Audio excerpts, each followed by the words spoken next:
Alors, salam alaikum et bonsoir à tout le monde, où que vous soyez. Le salmina on salmina bengura du monde. On a une de moɗon yettore mon nokkala ko wonir ɗon. Aɗa kadi hande kadi kikiɗo on hewti ɗo fi ɓeydodirgol seeɗa ko yewodiri e vidéo ji ko huɗen wadde kon. Allah waɗi no nafude jama on hino nafitorde moƴƴa vidéo ji ɗin. Donc, nous avons de nouveaux sujets en ce qui concerne toujours nos mamans, la souffrance de nos mamans dans les foyers et les personnes, les hommes ou des femmes que nous devons éviter à tout prix. Quel que soit l'amour que tu as pour eux, il faut les éviter. Donc, voilà, parce que il ne parle que le polar. Je ne sais pas si vous entendez. Si vous entendez, faites-moi signe. Donc, vous pouvez remonter les cœurs ou bien les stickers pour que je comprenne que je m'entende. Parce que je ne sais pas si vous m'entendez. Adja, bonsoir, comment ça va? Coucou. Est-ce que vous m'entendez, s'il vous plaît? Vous m'entendez?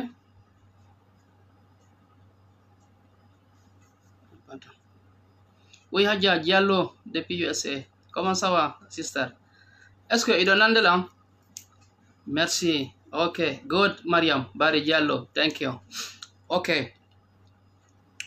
Comme je le disais, nous avions fait pas mal de vidéos en ce qui concerne nos foyers, en ce qui concerne notre manière de vivre et en ce qui concerne la manière d'éprouver son amour. Hier, d'après notre vidéo d'hier, aujourd'hui, nous devrions parler des femmes et des hommes qu'il ne faut jamais épouser. Des hommes et des femmes qu'il faut toujours éviter à tout prix, quel que soit l'amour que tu as pour eux. Donc, aujourd'hui, nous allons, si le temps nous permettra, on va essayer d'en parler sur ce sujet et surtout, en ce qui concerne la souffrance de nos mamans dans les foyers.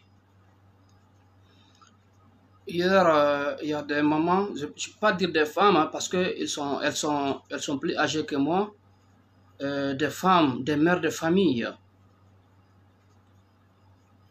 qui ont l'âge de la quarantaine, qui ont un cri de cœur, qui ont un souci, qui ont le cœur qui saigne parce que leur mari n'arrive pas à les aimer, parce que leur mari ne prennent pas soin d'elles, parce que leur mari ne leur donne pas du temps, surtout, ni à ses mamans, ni à leurs enfants. Donc à cela, avant de commencer, je vous salue tous et à toutes, où que vous soyez. Et surtout, n'oubliez pas de partager la vidéo, de liker et de commenter. Parce que si vous voyez que nous faisons des vidéos, c'est parce que nous sommes écoutés, parce que nous sommes regardés. Donc cela veut dire quoi? C'est vous avant tout. Et si toutefois que nous faisions une vidéo et que personne d'entre vous ne me regarde, peut-être c'est 1 à 2 fois que je ferai la vidéo. Mais grâce à votre courage, grâce à votre support que vous me donnez, vous m'encouragez chaque jour d'augmenter le fait du bien que je fais pour les gens. Et surtout, n'oubliez pas que ces vidéos, c'est comme du paracétamol pour des personnes. Et c'est ça notre objectif. Et je suis très reconnaissant envers tout le monde, surtout à ces femmes qui ont le cri de cœur, qui veulent à tout prix sauvegarder leur foyer, qui veulent à tout prix sauvegarder l'honneur de leur foyer, qui veulent sauvegarder à tout prix l'honneur de leurs époux. Donc à cela, nous allons commencer par les 7 hommes. Je dis bien les 7 hommes. Si tawi woni ɓeɗo ɓe yaltifima dewgal, essaye de faire tout possible de contacter son entourage pour savoir si réellement cette personne fait partie de ces 7 principales causes d'un homme à éviter à tout prix. Donc à cela, nous avons dit, premièrement, un homme, que tu sois chrétien ou musulman, un homme qui n'a pas de religion, il faut éviter à tout prix d'épouser un homme qui n'a pas de religion. Pourquoi? Parce qu'un homme qui n'est pas religieux, Dieu a créé l'homme par la plus parfaite manière. Il nous a donné tout ce qu'il faut pour être un humain, un être humain complet physiquement. Il nous a donné l'intelligence. Il nous a donné la capacité de réfléchir. Si nous hommes, avec grand H, cet homme n'est pas reconnaissant envers son Seigneur, comme le disent les chrétiens, n'est pas reconnaissant envers Allah, comme nous disent les musulmans, est-ce que cet homme est capable d'être reconnaissant envers toi, ma soeur? Oui, bonsoir Hafsa. Est-ce que cet homme est capable d'être reconnaissant envers toi? Je ne le pense pas. Allah tagima o timmini ma piji ɗi jeena e sappo. A wawal wonde reconnaissant e oɗo. Est-ce que o mo wonale reconnaissant e Allah taguɗo mo waɗani mo piji ɗi jeena e sappo, oɗo wawa wonde reconnaissant e yimɓe ɓen? Il ne pourra pas le faire. Donc un homme qui n'est pas religieux, soit chrétien, soit musulman, il faut l'éviter à tout prix. Quand un homme n'a pas un bon comportement, il faut l'éviter.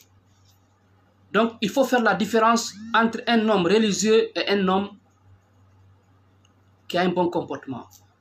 On peut être religieux mais avec un mauvais comportement. Comme aussi on peut avoir un bon comportement mais on n'est pas religieux. Donc les deux, ça se suit. Ni l'un ni l'autre ne peut marcher. Donc, comme je le disais tout le temps, les divorces sont tellement nombreux, plus que les mariages. Parce que les divorces, ça se passe dans l'intimité, ça se passe dans le calme. Donc c'est pour ça notre objectif de motiver tout un chacun, que tu sois homme et femme, pour que tu aies une prise de conscience, pour que tu aies la capacité de réfléchir, afin que tu puisses créer ton propre bonheur. Parce que je dis bien, personne ne va créer ton bonheur si ce n'est pas toi. Ton bonheur, c'est toi et toi et toi encore. Donc à cela, il faut toujours éviter un homme égoïste. Quand on dit un égoïste, c'est un homme qui est à la fois un lion et à la fois un chat. C'est-à-dire, je m'exprime. L'homme, quand il est à la maison, c'est un lion. Il ne sourit pas à sa femme. Il ne sourit pas à ses enfants. Mais plutôt quand il est dehors, c'est un chat. Avec les femmes de dehors, avec les amis de dehors, c'est un chat.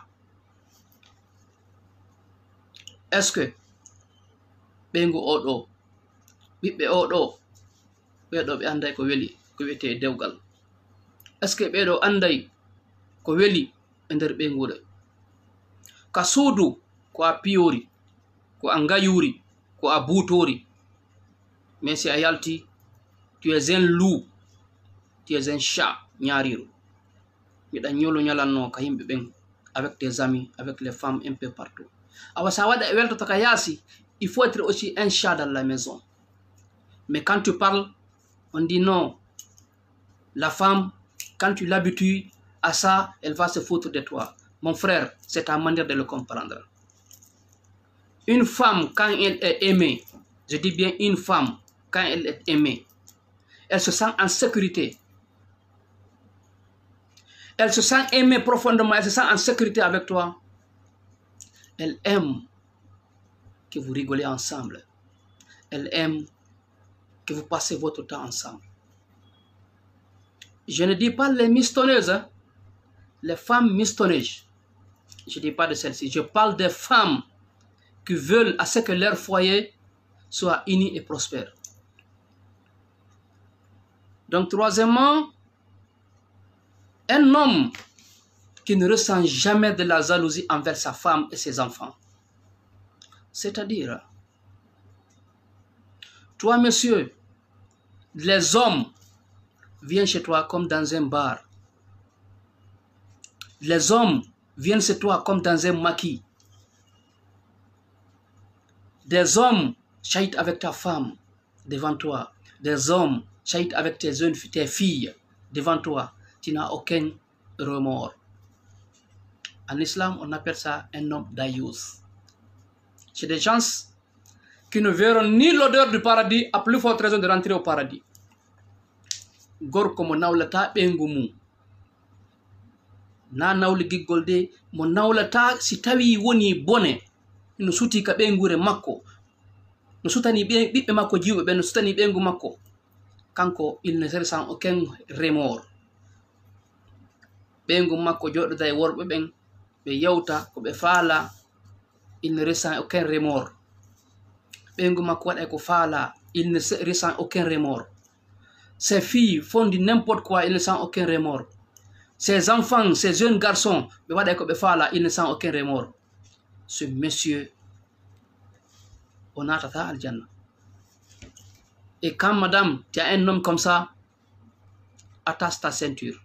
C'est un homme à éviter.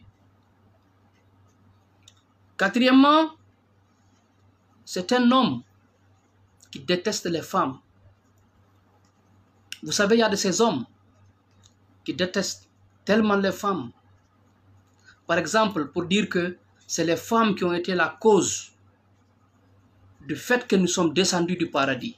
C'est Maman Hawa qui a été la cause de ça. Et de fois dire que le malheur de ce monde, c'est les femmes, c'est à cause des femmes. Ces hommes, il faut les éviter parce que c'est des hommes toxiques. Chacun de nous est responsable de lui-même. Chacun de nous est responsable de ses propres actes. Aucun homme n'est responsable des actes d'une autre personne qui n'est pas sa propre famille.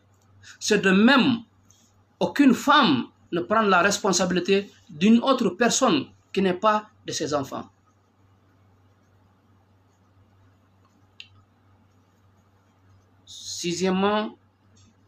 Quatrièmement, un enfant gâté. Mes sœurs, il faut toujours éviter un homme enfant gâté, fils à maman, fils à papa. Il faut toujours les éviter parce que c'est des radins. Un homme qui n'a pas d'expérience, un homme dont tout ce qu'il faut décider pour sa femme, c'est les gens qui le décident pour lui à sa place. C'est un homme à éviter à tout prix. Ce n'est pas un bienfait. Parce que c'est un homme. À chaque fois qu'il y a un problème entre lui et sa femme, ce n'est pas lui qui prend sa propre décision, mais plutôt, c'est les gens qui font les décisions à sa place. C'est un homme qui n'est pas responsable et c'est un homme qu'il faut toujours éviter. Bonsoir, Maman Nene Bari, depuis la Hollande, ma maman chérie. Bonsoir où que vous soyez. Je vous salue infiniment, ainsi qu'à toute votre famille. Je salue M. Mara, son Excellence, Je salue tous vos amis. Donc, comme je le disais, cinquièmement, c'est un homme qui néglige sa femme. Un homme qui néglige sa femme. Quand on parle de négliger, c'est quoi? Je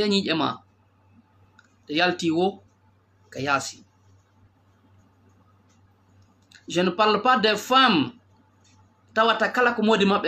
Elle voit négative. Je ne parle pas de celle-là. Je ne parle pas de celle-là. Parce qu'il y a de ces femmes. Encore sinon tu es romantique. Tu fais tout pour que ta femme, qu'elle soit comme tu veux, elle va aller chercher ailleurs. Elle ne sera jamais satisfaite. Je parle des hommes qui ne rient pas avec les femmes qui ont besoin du bonheur. Parce que ici, nous parlons le plus souvent des hommes qui veulent du bonheur dans leur foyer, comme nous parlons des femmes qui ont besoin d'avoir un foyer paisible. Amma les autres, on n'en a pas à parler. Parce que ici, on ne dénigre pas quelqu'un. Ici, notre objectif, c'est que chacun de nous, où que tu sois célibataire, que tu sois marié ou divorcé, que tu puisses en bénéficier de ces vidéos pour prendre ta vie en main. Afin de préparer, afin de prendre en charge ta propre disposition d'avoir un bonheur. Quand on dit un homme qui néglige sa femme, c'est un homme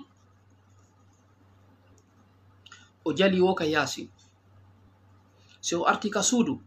Kodoyo heuto kasudu. Oloto, sa femme a besoin qu'il cause. Ha minoronki. Minyali do ginde taxi. Minyali wadde dundo. Minyali wadde dundo. Elle n'a pas le temps. Il n'a pas le temps pour sa femme, ni le temps pour ses enfants. Si benguma ko mo fala be yewtu, au bout de benguma ko, il téléphone macon, il est là à communiquer ailleurs. Alors que la femme, quand elle est là, dans la maison, toute la journée, elle ne fait que faire des travaux de maison. Le soir étant, elle attend à ce que son mari vienne à la maison pour recréer le bonheur ensemble avec les enfants. Monsieur, il vient. Donc, il vient, je suis fatigué, laisse-moi, je suis très épuisé. Il va, il se lave, il vient, il mange, il rentre, il se couche. Il ne prend pas son temps pour sa femme. Mais plutôt, c'est quand il a besoin de sa femme. Par intimité, en ce moment, il a son temps. C'est un homme à éviter à tout prix. Sixièmement, c'est un homme pervers, narcissique. Un homme qui n'a aucun objectif dans sa vie. Si ce ne fait que de life. Kanko jokata sobe o mara hunde sena wadugol haylagol figidaro kala ka shisha fi meta himodon kala ka pankareji woni kanko himodon kasudu mako kadi la même chose o haja ka o tefa o jewa so deux fois même on le surnomme un rastaman, des fois on le surnomme un rastaman. Donc c'est des gens qu'il faut à tout prix éviter. Excusez-moi, il y a des gens qui m'appellent. Je vous en prie, patientez à ce que je finisse pour que vous m'appeliez, s'il vous plaît. S'il vous plaît, je vous rappelle plus tard, je suis en direct, je vous en prie. Donc, il faut à tout prix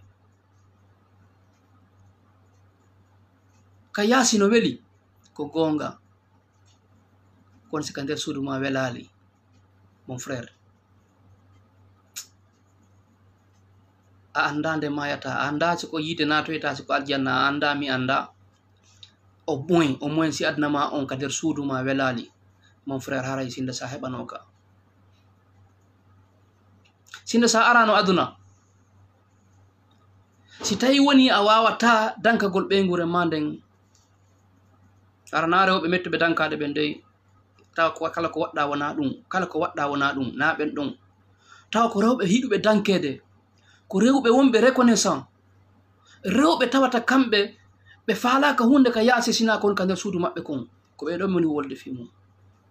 Si an gorko tawi woni oɗo no ka suudu ma a haajaka e oɗo a tefata fi oɗo a ƴettata oɗo yalton yahon restaurant a ƴettata oɗo yahon lieuji par exemple en Europe et en Amérique ino woodi ka fije ka lannata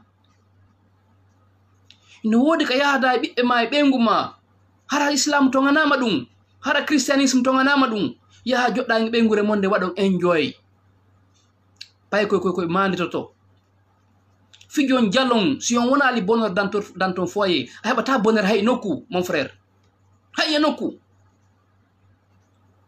yalta bimbi subaka pay koye no ɗani yaha golle ñalla ngal fof tu n'appelles même pas ta femme andugo so ñalli e jam arta kekiɗe tawa pay koye naati walike nena joni jooɗike ha ronki mo habbi ma o noddima téléphone ha o ronki ara hewta tun kadi naɓana ndiyan lotte ɗan harɗa karaka kadi watta ɗon o naɓanama ndiyan lotteɗan yaha lottoɗa ara tawa ñirni woni pré a landutako mono ñallal makko feƴƴiri a landutako oɗo wawi hunde ko concerné mo gayna ñamgol tun rewra ɗo inna mimmi naati hay so inni so acce lammari ko yewten non ko bimbi en yewta e bimbi e yewta joni bimbi miɗo ronki mi so yeehi waalo bimbi kadi subaka o dayi o yalti ene si o debbo ɗo o murti oɗo no weli hedditade déjà ko oɗo debbo weli murtingol debbo mo tawata modi makko alanamo tan ko oɗo debbo weli murtingol kono gorko tawata tout le temps il est en contact avec sa femme ɓeygu makko hula e jampogol mo par ce que à partir de moment mo andi modi makko no suuñimo fode hara c'est une femme expert une femme mistoneuse une gold digger hara c'est une femme expérimentée tawata wawa rullidirde modi makko mais sina ɗum wawa wonde donc an marana o tan hajuma ala tefa ƴeewa donc ɗum wono je prends un exemple comme la sœur qui m'a contacté aujourd'hui le matin la maman j'allais dire o força o hokka modi makko parce que son mari c'est un cousin jo makko tawina on ɗon o faala ɓe forci sa yi gorko e debbo anda ɓe yaada hay yaadugol ɓe yaada ɓe ƴettimo ɓe forci ben makko wi si o wonal ɗon nene makko yaltireyɗa jiwum ka wonɗon jiwum o muñi o jomba o naati o immi o yehi ka leyɗe o acci modi makko Afrique ko ton o woni ha mawɓe jiwo on tigi ƴetti modi makko nayi mo tawnimo ka woni ton o wondi e modi makko ɓe heɓi ɓiɗɗo goto ɓiɓɓe ɗiɗo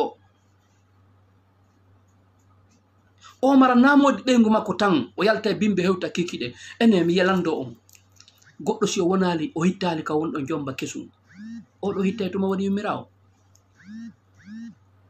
a jomba kesum sanga ga yewtawaɗa ɗon ɗa mari forme labaɗo hiɗa mari ñiiƴe labaɗe hiɗa mari yeeso labango en général hiɗa laba hiɗa foti yiɗo ma ono faala oɗo jombima o naadima ka makko a hittali ma sœur ko tuma wonɗa yummirawo heɓa ɓiɓɓe nayo jowo jeego ɓandu ma ɗum fof yogo yagannike ko on tuma heɓata hittata ka modi ma des fois il faut réfléchir andi des fois Allah dana en des signes dans les foyers on ne comprend pas ayata parce que aɗa haɓɓiti tun ko ma tum moƴƴa joni le monsieur himo andi ɓeygu makko hari yiɗamo ɓe force sabu esera e makko ɓen ko force konko ma ɓen o jomba jiwo on ko ɗum waɗi si o jombi jiwo on joni noon o jomba kadi deb on sonnajo o jomba mo ha o gayna ɓe wonda ha ɓe heɓa ɓiɗɗo ɗiɗo tawa o marana o tan tuma o landimo o kanko wala tan o debbo o ara o makiyo o labintino waɗa sexe jo ara yeeso o yo rew kulle jemma hay o darata ko e darori ene oɗo ko tuma woni yummirawo o hittata ko tuma woni yummirawo hittata oɗo hittata ha ñande sina hara o iwe juuɗo noon woni ka goɗɗo goo joni noon yimo huuli iw goɗɗon kadi o anda kadi kombo o anda kadi ko hombo o yaata o hawrodira e muɗum ɓiɓɓe ɓen ɓe noddirta ɓen maɓɓe baba papa fada no ko inde ɓen maɓɓe ne ɓe noddirta ɓenne kadi koto kaarijo ɓe inna koto kaarijo.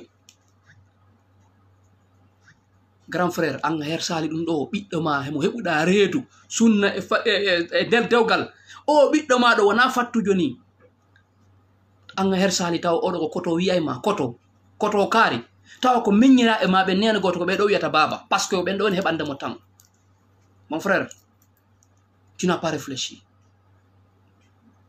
Je ne suis ni avocat d'une femme ni avocat d'un homme. Je ne trans comme tañƴini kon ko ɗum ɗo woni go haqiqa on kon ɗon haaju an woni mum. Je ne défends personne.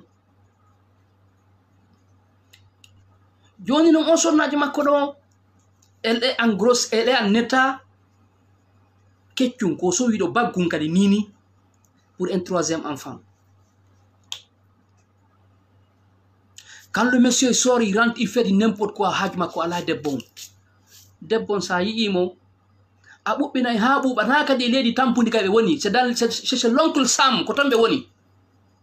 Mawɓe debbon hino mari moyen kanko e debbon ɓayta woni debbon o mettitimo ko wonde gorkon kon o seeri o yehi ka mawɓe makko ɓen kon ɓen makko en waɗi ils n'ont pas écouté. Vous savez la fois passée mi waɗno on vidéo mini les parents qui n'écoutent pas leurs filles, les parents qui n'écoutent pas qui forcent les enfants leurs filles dans des mariages ani mi wolori des vidéos précédentes. Ben makko joɗani yumma makko ɓe wi'i so hotali ka dewgal makko nene makko de yaltireɗa kadi la même chose. Ene konno oɗo gorko teddinirta oɗo debbo ɓenguma on haɓi a ala gonga o yehi ka maɓɓe mawɓe ɓen ɓe holli responsabilité maɓɓe on fituno wonira ka dewgal ma ɓa heɓi jiidik a jiidike ɓiɓɓe ka nder suudu ɗon ɓe falaka ya iwɗo yaha nokkugo anda kadi ko mbo hawrodirta ɓe inna ko ɗon o mayata kama o mayata an ronka heɓude prise de conscience hara hersaɓe mawɓe ɗon harɗa hersiɓe mawɓe ɗon par ce que ɓe hollima ɓe yiɗuma ɓe hollima ɓe faala wonde ɓiɓɓe maɓɓe on par ce que ɗum miɗo andi wona famille ji ko woni Conakry sa waɗi ɗi ko nde wotere ɓe aray kama ɓe piyama ha ɓe mboda e hoorema taw ɓe ƴetta ɓiɓɓe maɓɓe ɓe yaada e mum tellement haɗa ɓe bewi. Donc toi grand frère joni noon ta femme elle est en grossesse d'1 mois au moment où tu as besoin de prendre ka o hatonƴine wallede ɗon ko fewdo ɗo hatonƴine wallede parce que ɗo ni cette femme qui est en détresse o miijike o susike ha o anda ko waɗa o yehi o yiddi e gore e maɓɓe o expliquani ha gore e makko ɓen ɓe wimo yo yahu karama ko o wi ko ɗum ɗo sakkitoto wadde si tawi woni ko ma o yaha karama ko hara mo wakkili o seeda e modi makko kono yahata karama ko fi haɓɓugol modi makko ɓen ɗon hay ɓe haɓimo kanko debbon ɓe haɓimo joni noon wona modi makko o welde mum wona gore e makko ɓen ene oɗo ɓittaki joni noon kadi ko sowiɗo baggum rendu no wawi yanugol hindu wawi yanugol ndu wawi avortugol ka o hattoñi ɗon wallede ka o hattoñi ɗon dankede ka o hattoñi ɗon mawlede yewte haalaji welɗi au moins haysi même s'il fait le semblant ha o ya jibina par ce que hiɗen andi ko ɓuri kon les femmes qui meurent pendant l'accouchement ko c'est manque de sang et manque de force tawata o wawata mannagol o wawata puusugol ha bobon yalta par ce que ƴiƴan ala ka ɓandu mo faible mo lo'i sabu miijugol. Et qu'est-ce que le monsieur encore a fait de pire? Ko yawɗo jaati gorejo ɓeygu makko on kadi o watti ɗon woko debbo tiggiɗo une femme voilée mariée qui a des enfants aussi dans son foyer tawa kadi elle prend des photos selfie et des photos intimes o addana modi oya o debbo mimi rewɓe gono toon mi anda kono ɓe fimata siko sisa e siko honɗum ɓe fimata min mi anda debbo jokka a debbo jombaɗo marɗo ɓiɓɓe duwaɗo hiwde ndimuma ngun jokka gorko jombaɗo tawata ko ya tiri to photo o naɓana on ɗon kadi ma waɗa vidéo naɓanamo ha ɓe ngon ɗon nanga ɗum tak ene si oɗo publie ɗiɗo ka ɗi photo ji maɗo ka réseaux sociaux ji par ce que elle menace de le faire ko min woni yewtade maman on o taɓe waɗu o taɓe huɓɓiri yiite ɓe taɓe ɗanninir yiite ɓe ɗanninir ndiyam pour un début on va l'assister ha ndaren taw état makko on taw pour ne pas qu'elle perde sa vie dans cette grossesse parce que ko ɗum ɗo tawoni essentiel on yumma makko yumma debbo on la femme dont nous parlons le sujet yumma makko no ɓittiɓe anda ko ɓe waɗa par ce que modi maɓɓe ne joɗaniɓe jonde mullere si ɓiɗɗo si o neneji o bandirawo meɗen so iwi ka dewgal makko ɓe akkita yummiraɓen joni on susi ɗon no e makko kanko debbo on modi makko alanamo tan alanata ɓiɓɓe makko ɓen kanko e makko suudu tun o yaltata joni noon kadi yelto kadi e hoore ko sowi kon ka tawa modi makko kadi ko yew kadi jaato debbo jombaɗo go tawa kadi ko gorejo on debbo kadi he o debbo ɗo so nani janggo o maayi o tajuwu en se nani o maayi. Donc nous essayons de parler avec elle en attendant ndare nous mémorisons. C'est pour cela que je voudrais que vous partagez cette vidéo jusqu'à ce que ça tombe dans les mains des bonnes mains. Ha ya hatawa o modi makko. Ma ya hatawa o debbo wondo tiritade di photoji nabana modi o debbo. Parce que mi harana no fewndo ɗo nu ɗin photoji j'allais les publier sur les réseaux sociaux. Ça fait mal. Parce que on debbo si modi makko andimo wadde ɗum ɗo est ce que ɓe fottay ɓe fottata est ce que on debbo no yiɗi iwgol ka dewgal makko hay si modi makko andi ɗum o yiɗata ɗum joni noon kanko mo joɗi ka dewgal makko mo wadde halkare o bonna dewgal goɗɗo go to ka makko bonna dewgal ɗimo goraje makko on si ɓe fotti ka parkeji how are you how's doing love you ko ɗum min mi yiɗa koye yinkoye momoto koye goɗɗo I don't like ɓe ara ɓe momuma ɓe wollama ɓe waɗnama bisu woy ɗuma param penale hara ɓe jokki modi ma. C'est pour cela il faut éviter vous les femmes he ko welduɗa e debbo gorejo ma ko welduɗa gorejo ma ta wolam gorejo ma on secret ji hakkude ma e modi ma ɓe jatoto mo ɓe jokkay mo siɗa faala andude gorejo ma tigi siɗo weldi wimo a modi ma liɓantama dépense modi ma dankotako ma modi ma wala kala tout ce qui est négatif de ton mari ko ɗon andata gore maɓen ko ɗon kisa ɓenata ko an muñi min siko mi wonta ɗon ko ɗon andata so tawi woni gore maɓen hiɓe yiɗuma kono a fuɗɗatenigol tumi modi an il est romantique il m'aime himo fini vraiment il m'envoie des cadeaux je suis super heureuse si a woni ha a waɗi ɗum c'est ces femmes-là, c'est celles qui vont détruire ton foyer. Si modi ma no nyamude be andi, si mo wali be andi, si mo yalta be andi, si mo kasudu be andi, kala ko woni modi ma be andi. Be gore ma nafa an ko wonanda e dewgal. Donc revenons à nos moutons. La femme là, je voudrais que vous faites des commentaires de solutions. Parce que comment on a dit à idée mon moi je suis vraiment remonté, hein. Je suis vraiment remonté contre ce monsieur et au debbo on the bonne de dewgal yangal. Parce que haran harako bawdo sedanu ko billahi j'allais publier ces photos sur Facebook et sur ma page et je vais assumer. Mais bah Allah di hewtrini je laisse tomber. Mais je la mets en garde. La femme là, moi, on dit parce qu'à partir de l'histoire que j'ai expliqué, histoire de beaucoup m'expliquer, donc quand on dit qu'on est déjà, on la met en garde. So c'est là les mots dit oya, on va la mettre sur la toile. Il a qu'un mot dit ma, il a un débit de ma beng. Il n'a pas ma doc, jokka mot dit goto. Oya ko so wido bagum. Awa accu bete ha oya jibina.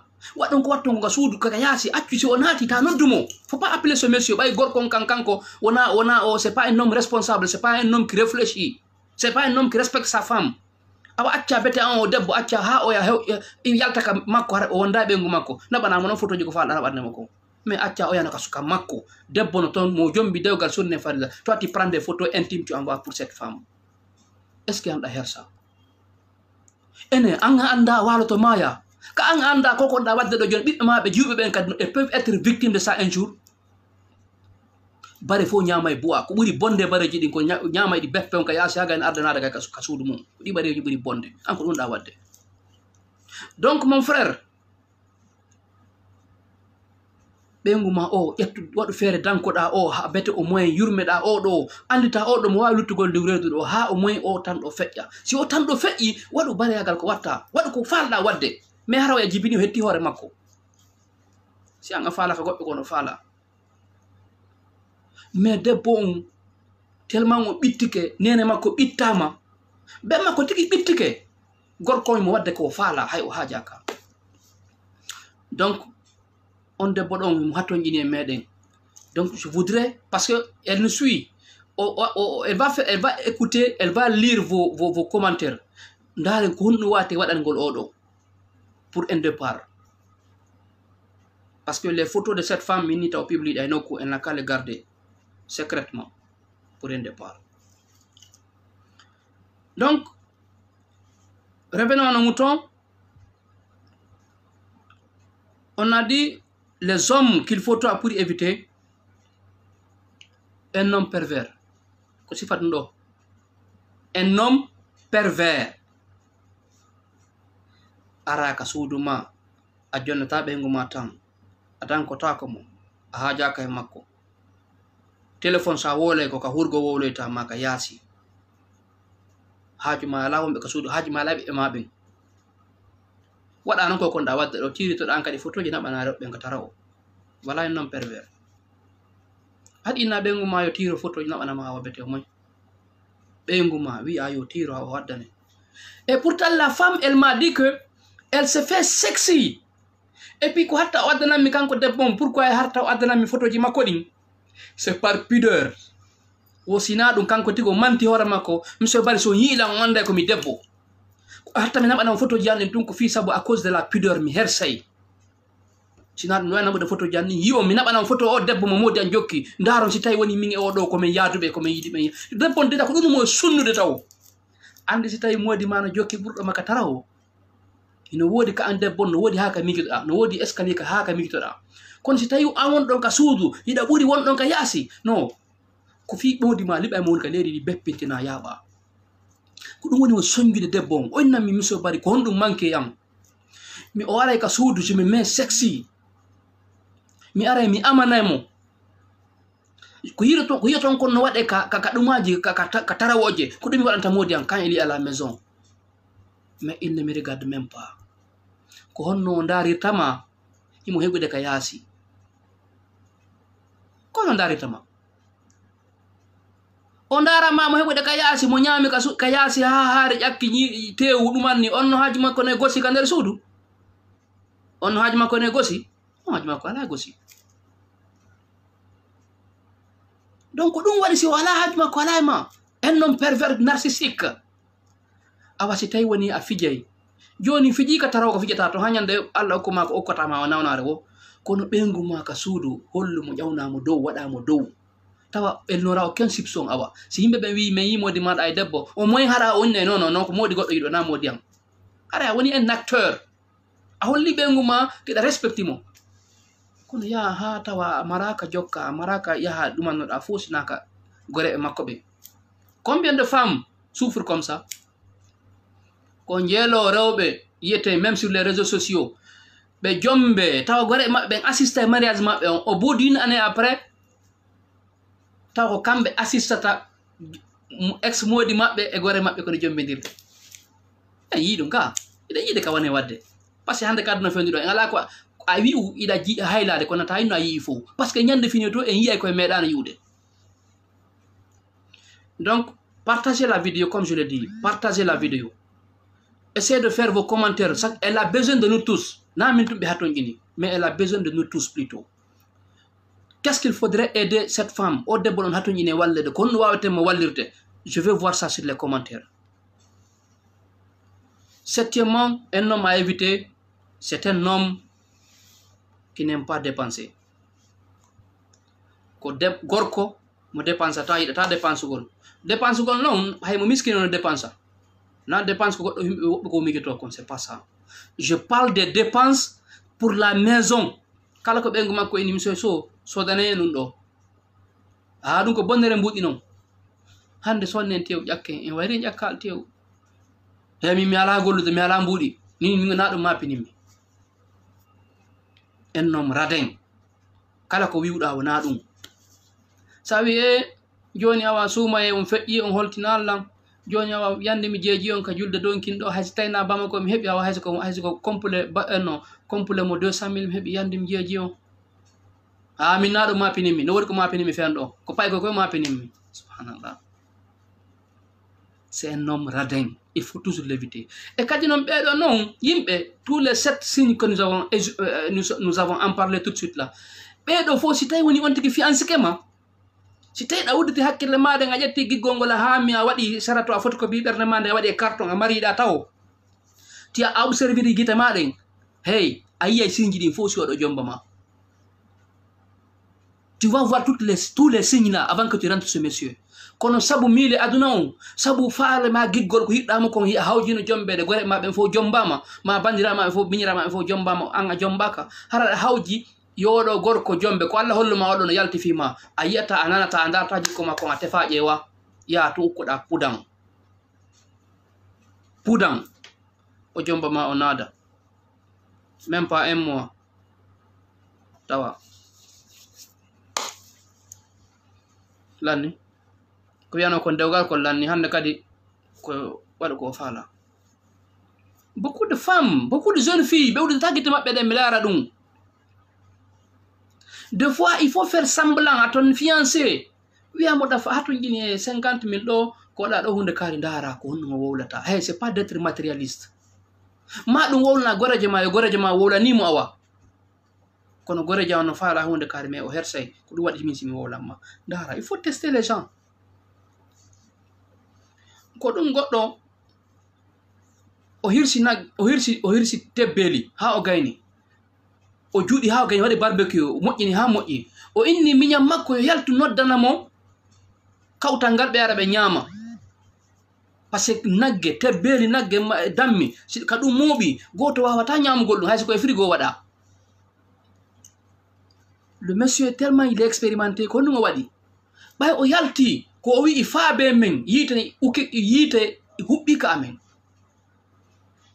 faabe men yimɓe onno yiite huɓɓika suudu amen faabe men walle men suudu yiite huɓɓika suudu amen ko jelo ari seeɗa ɓe ni ari ɓay ɓe ari koto makko nelnoɗo mon yo nodduɓe yaɓe kawtal ngal ɓe ara on o yiyali kawtal ngal ko himɓe janamɓe o yi'i yimɓe feƴƴoɓɓen o yi'i o yiyali kawtal makko ngal kanko tigi o landi o inni a min mi yiiɗo ko hawninimmi mi inna ya yaw noddanalan kawtal ngal ya nodda himɓe janamɓe ko kawtal ngal haton ƴini e sadaka men on ɗo taw ko si ɓeɗo heeɓi ɓe luttini si goɗɗo ko heɓa ka yaasi o wi koto o wi na o wi ko ɓeɗo woni hiɓɓe men ɓen ko ɓeɗo woni giɗo si giɗo ma sa yi giɗo ma ɗaɓɓude giɗo ma ko ɓeɗo mi yalti mi wi'i faabe men yiite huɓɓika suudu amen ko ɓeɗo ari donc kawtal meɗen ngal wona hiɓɓe men non ko kawtal non ko naɓe hiɓɓe men woni yo hari o faamali ko ɗon o faami jaga komboni giɗo makko. Donc des fois il faut être expérimenté en choisissant ton fiancé.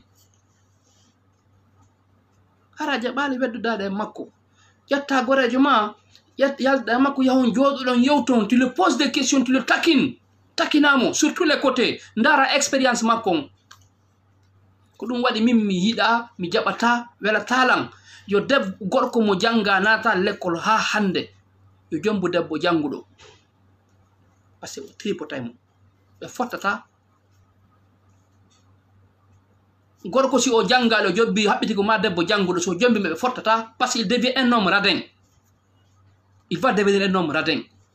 Donc non an o jiwo siɗa jangi il faut attaquer le monsieur par tous les côtés émotionnellement socialement économiquement il faut taper tous les côtés ndara expérience ma comme est-ce que o gorko ɗo il est capable s'il va t'épouser est-ce que le monsieur là il est capable de prendre sa responsabilité envers toi kono sabu miile aduna miile jawdi miile matériel le matériel superficiel accata ha ɓe heɓa hakkille ɓe migitora par ce que ko ɓe suuti kon surtout quand le monsieur ɓe nani il fait les imports les exports il a construit ici il a construit là-bas il a construit de l'autre côté hara ɓe feeti ɗum noon natoya noon hande ka tawa ko 8e femme de cette année ɗiɗi hara kanko une femme ka suudu makko mais hara ya 7 copines dehors voilà par ce que uddata guette makko ɗe o ndaari sina ko jawdi ko yiri kon oya ko superficiel ko ɗum waɗi les femmes qui sont superficielles ɓe heɓata ɓuttu ɓernde aduna les femmes superficielles ɓe heɓata ɓuttu ɓernde aduna an ko woni o koko yiiɗa kon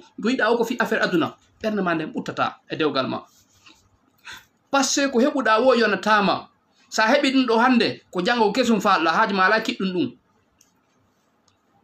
voilà. Donc sur ce nous allons revenir les 7 femmes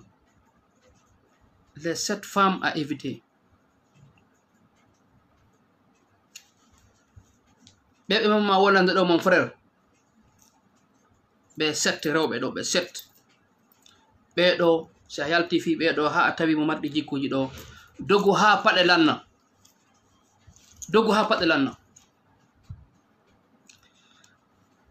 Debbo kayida mo ko wullitagol.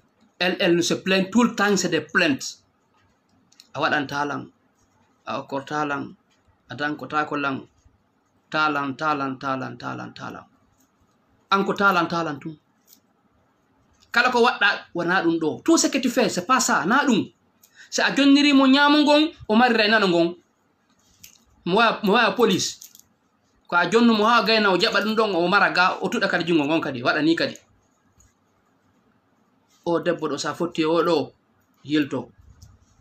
Sitado ko fi dewgal o do on wadu marche arrière on fotto eta parce que gorko goto hebanta bengu makko ko mara fere kon hay stano marno fere hebanta goddo nyande wo nyande hay Allah tagudo en on tigi kanko o jonnata en nyande wo nyande wonde o bitta en yora ken bittuda ha falla wartade hara tuba chez toi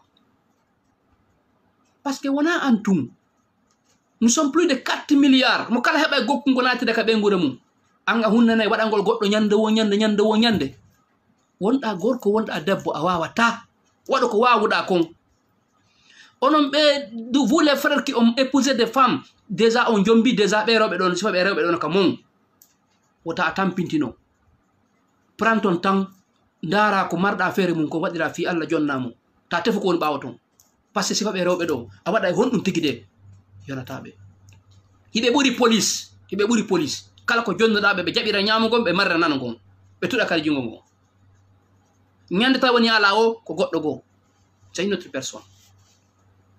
Il faut éviter ces femmes. Sa heɓi sifa o ɓen o debbo ɗo min tata yaccutemo de ta accutemo parce que chacun a le degré de l'amour de son prochain kono waɗanmo beru ko marɗa feere kon ko heddi kon selu ñande tawi o hihi o heɓi goɗɗo go ɓurɗoma waɗandemo wo o yaharay ton. C'est une femme mistonneuse, c'est une gold digger, she is a gold digger. Amara feere oɗo o wawali heñude ko Allah waɗanimo ko na wawata heññalngol mo accumo o yaha ko rewɓe ɗuɗanta pardon sorry ko leɗɗe ɗuɗanta ka burure ko fiita bulle ɗen ƴawe wota accu leɗɗe fewde ɗen e leɗɗe turiɗe ɗen nanga yawgol e bulle. Donc une femme quand elle se plaigne ka yiɗama mo wullito himo wullito tum mo wullito mon frère sa heɓi sifa ɗo ɓengu hara heɓi jahannama aduna ko waɗɗa wona ɗum. Donc il faut faire beaucoup attention. Donc deuxièmement nous disons une femme à tout prix à éviter, c'est une femme qui n'est pas reconnaissante. Koko sifiɗe nane e ɗum ɗo wona gotum. Une femme qui n'est pas reconnaissante a waɗanaymo ko warɗa feere kon fof ñande haɓuɗo wo o jooɗo inna min ha hande mi yaali intérêt ma min ha hande kam mi natano kam maɗo ko soñdia min mi ninsi hay komi jaɓanno jombuɗo alam min mi ninsi komi natanno kam maɗo hanno kaari jombammi mi ninsi ɗum. Ça c'est une femme qui n'est pas reconnaissante. Si ta wondi a faala jombude goɗɗo tawi ko ni o wayi prends du recul, je te dis, prends du recul. Si tawi noon a jombimo naati kama ittutu kite maɗen jogoɗa ɓernde ma nden waɗa bogoro soka sina ɗum oɗo haray heɓi probléme parce que o soñjete. Troisièmement debbo tawa kanko si gore makko ɓen ari ka makko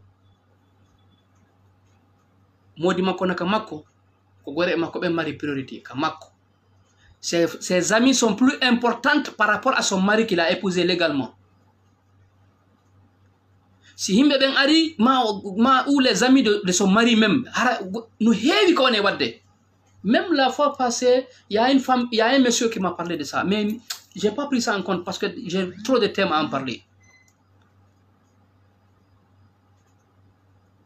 Si quand le monsieur vient avec ses amis, ses propres amis, c'est lui o arde maɓɓe ka suudu makko ɓeygu makko intéressé o e ɓeeɗo ɓuri mo kanko jombuɗo mo ɓuri kanko gorko jombuɗo mo. mi si ɗum hawri an nden ñande a walta ɗum hewte ka mum terre à terre.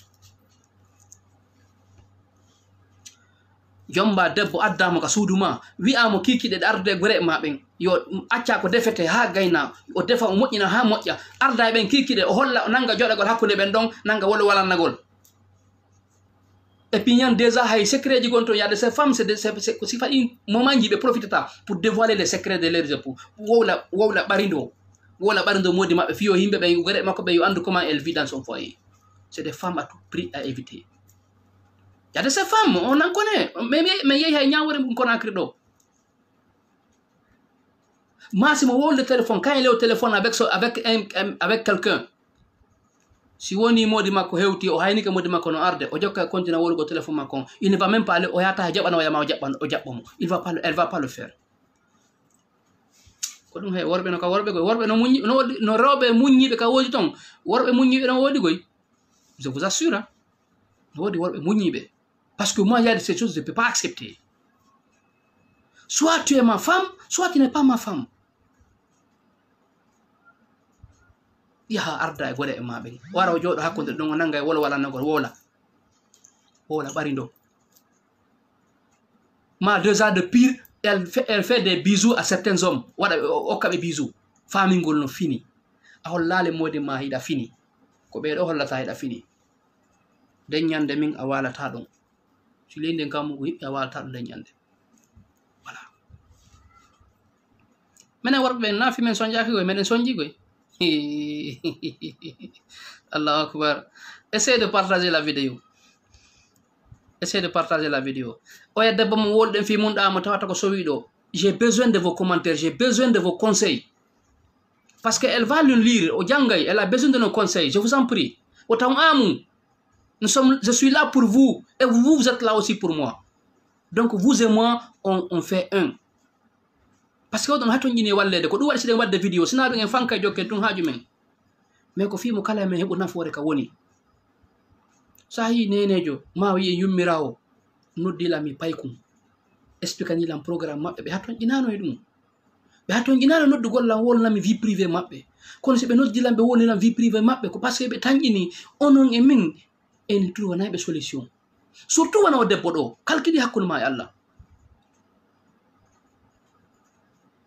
ɓenguma haajuma ala e makko wona bimbi wona kikiɗe wona jemma ɓiɓɓe maɓen tellement a bandiri ɓiɓɓe maɓen joni ko miññira e ma nene go toɓɓe ko ɓeɗo ɓe wiyata baba on gorko ɗon taɓe yinatama baba ko koto kaariji ɓe wiyata o debbo ɗo himo sowi baggum o susi gonko wi kon hay so yehi ka l'école he nde professeur no wola hay hakkille ɗen yehino hay o wimo to o wona ton ha tawata o arta ka suudu ka o woni omo miijo tum parce que himo huli joni noon ko honɗum kadi ɓuuri mo hulɓinde ko parce que baabe makko si tawno o moyen baabe maɓɓe allait prendre le temps de l'écouter écouta ɓeneneɓe ɗo wallitoɓe supportaɓe hara na wigol wondema si ɓiɗɗo ma on wi ka dewgal ma an kaɗa yaltira ɗon yummira waɗɗo plus de 35 ans 40 ans e dewgal oɗon wawi yaltugol e dewgal makko ngal sabu ɓiɗɗo makko ko yummira hombo jaɓata ɗum ko yummira hombo jaɓata iwde e dewgal mum sabu ɓiɗɗo mum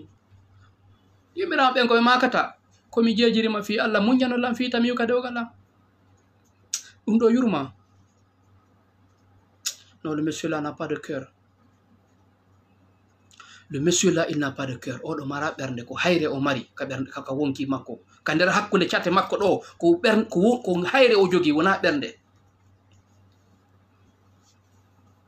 hara mone no ittortono bullal hara wa bullal mone mi yittaneno o nenejo wa bullal tellement ça me fait mal au cœur